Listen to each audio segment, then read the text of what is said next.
অসমৰ বিভিন্ন প্ৰান্তত আমি বিভিন্ন অনুষ্ঠান প্ৰতিষ্ঠানত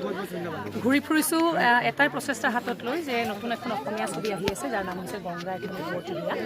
ছবিখন অহা 6 মে'ত হলত ৰিলিজ হ'ব আৰু সচৰাচৰ দেখা যায় যে ভাল ভাল অসমীয়া ছবিবোৰ কেতিয়াবা হললৈ আহে কেতিয়া ৰিলিজ হয় মানুহে গম নাপায় গতিকে প্ৰচাৰৰ ক্ষেত্ৰত এটা বৃহত্তৰ প্ৰচেষ্টা লোৱাটো খুব গুৰুত্বপূৰ্ণ যাৰ কাৰণে আমি গংগাৰ পৰিয়ালবৃন্দই গোটেই অসমত ইমূৰলৈ ভ্ৰমি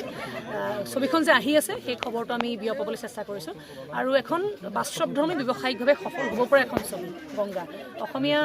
জীৱনক প্ৰতিফলন কৰা এখন ছবি অসমীয়া আৱেগক প্ৰতিফলন কৰা এখন ছবি মাতৃত্বৰ সোৱাদ আছে মাক মমতা সন্তান এওঁলোকৰ বিষয়ে ছবিখনত আছে গতিকে আপোনালোক আটাইকে আমি অনুৰোধ জনাইছোঁ অহা 6 মে'ত গংগা আপোনালোকে হলত উপভোগ কৰিব আমি খুব আশাবাদী কাৰণ যুৱ প্ৰজন্মৰ যিমানখিনি সঁহাৰি পাইছোঁ আমি সেইটো সঁহাৰি খুব উৎসাহপূৰ্ণ আচলতে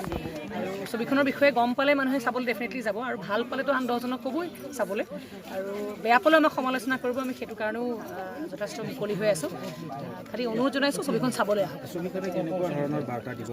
ছবিখনত আচলতে এগৰাকী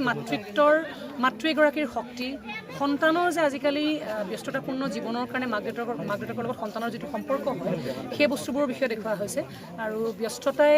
সন্তানৰ পৰা মাক দেউতাকক কেনেকৈ আঁতৰাই লৈ যায় সেই কথাখিনিও দেখুৱাবলৈ চেষ্টা কৰিছে এটা সুন্দৰ বাৰ্তা আছে ছবিখনত সামাজিক বাৰ্তা আছে আৰু আজিকালিৰ সময়ৰ কাৰণে খুব উপযোগী এটা বাৰ্তা আছে ছবিখনত